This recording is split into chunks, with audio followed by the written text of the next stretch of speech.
The Denver Broncos are standing on the edge of a moment that could define the future of their defense, a moment that does not look dramatic on the surface, but carries the quiet weight of a franchise. Shaping decision ahead of them is a looming choice, a $15 million question centered around one man, a player who has quietly become one of the most reliable forces on their roster, a player whose presence along the defensive line has helped turn Denver into one of the most complete teams in the league, and now the front office must decide whether he is part of the long-term vision or simply a temporary piece in a much larger plan. For years, the Broncos have been building something powerful, brick by brick, player by player, contract by contract, and slowly this roster has taken shape as one of the strongest collections of talent in the NFL.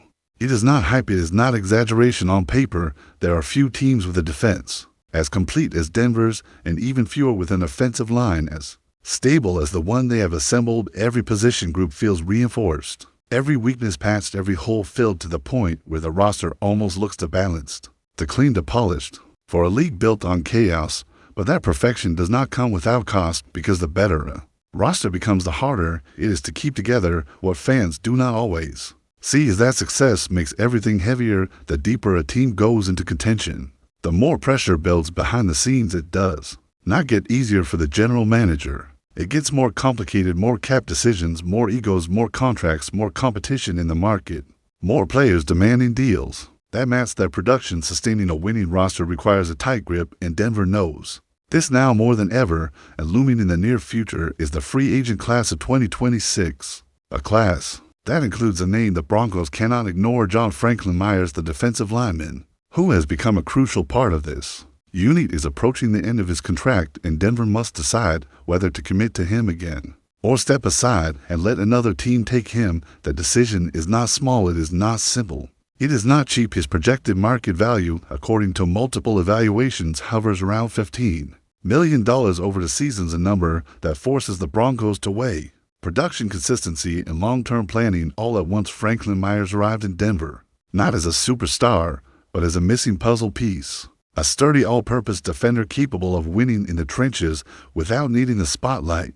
He complements the power of DJ Jones and the relentlessness of Zach Allen, and together they form one of the most quietly dominant defensive fronts in the league. His numbers reflect his impact. Over the 2024 season, he delivered 7 sacks, 8 tackles for loss, and 18 quarterback hits, and in 2025, he has already piled on more production with multiple sacks and consistent disruption. He is not flashy, he is not a headline magnet, but he is dependable, steady, and impossible to ignore. Yet no good roster can pay everyone, and Denver has invested heavily into its defensive stars. The contracts for DJ Jones, Zach Allen, Patrick Surtain, Talanoa Hufanga, Dre Greenlaw, and others already weigh heavily on the salary cap.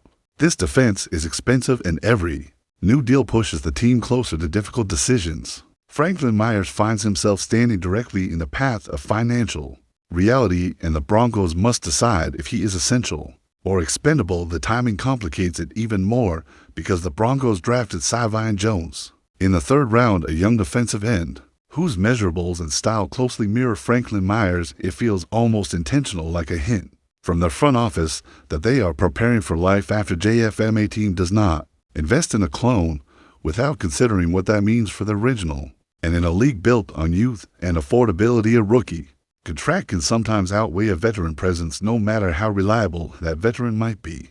But that is the dilemma of the modern NFL. A player like Franklin Myers is safe, dependable, proven. You know exactly what you get: a high floor, a consistent motorist, steady force any coach would trust. The question is not about talent, it is about cost. Can the Broncos justify another large contract along their already expensive defensive front, or will they allow a strong player to walk so they can preserve future flexibility? Every whisper around the team suggests that extension talks have not yet begun, and that silence speaks loudly. It hints at hesitation, it hints at strategy, it hints at the possibility that Denver may choose to turn the page rather than pay again, even for a player who has earned the right to be considered a cornerstone. This decision will reveal part of the Broncos' long-term identity, whether they prioritize proven production or future cap freedom, whether they value continuity or calculated turnover. As the offseason inches closer, the clock is ticking, and the Broncos will eventually be forced to choose what John Franklin Myers means to them.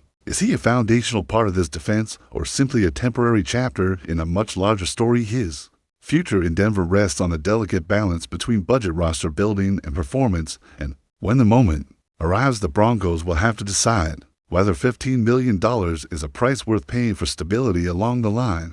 Now, I want to hear from you. Do you think the Broncos should commit to John Franklin Myers or let him walk? Tell me what you think in the comments. And if you enjoyed this breakdown, make sure to like the video and subscribe to the channel so you never miss the next update.